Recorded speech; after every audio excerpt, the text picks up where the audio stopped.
তো ফলোয়ার্স দিদির অ্যানিভার্সারিতে চলে গেছিলাম, গিয়ে দেখি একদম বিয়ে বাড়ির মতো আয়োজন, আর খাওয়া দাওয়া কিন্তু একদম বিয়ে বাড়ির মতো ছিল। ঢুকে ঢুকে এই যে প্রিয়াঙ্কা দিদিভাই, এনাকে একটা বুকে দিয়ে দিলাম ফুলে। এরপর এরা কিন্তু কেক কাটিং করছিল। তারপরে আমি চলে গেলাম সরাসরি খাবারের স্টলে।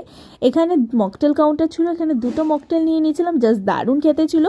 এরপর নিয়ে নিলাম ফুচকা, এটাও কিন্তু জাস্ট অসাধারণ। এরপর স্টার্টারে আমি খেয়ে নিলাম ভেজ পকোড়া, এটাও দুর্দান্ত খেতে হয়েছিল। খাওয়ার জায়গাটাও কিন্তু জাস্ট দুর্দান্ত ছিল, অ্যাকোরিয়াম ছিল, সেলফিতে ঘুরে নিয়ে খাবার জায়গায় সরাসরি বসে পড়লাম। এখানে দিয়েছিল ফিশ চপ, এবং তারপরে চলে এলো রাধা বল্লভী এবং পালং পনির। পালং পনিরটা দারুণ খেতে হয়েছিল, তাই অনেক পিস কিন্তু আমি পালং পনির খেয়ে নিলাম।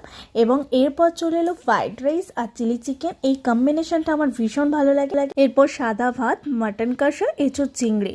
এই মাটন কষা দিয়ে ভাত খেতে আমার দুর্দান্ত লাগে, এবং মাটন কষা আমার ভীষণ ফেভারিট। এরপর মিষ্টিমুখ, পাঁপড় দিয়ে চাটনি হয়তো সব বাঙালিরাই খায়।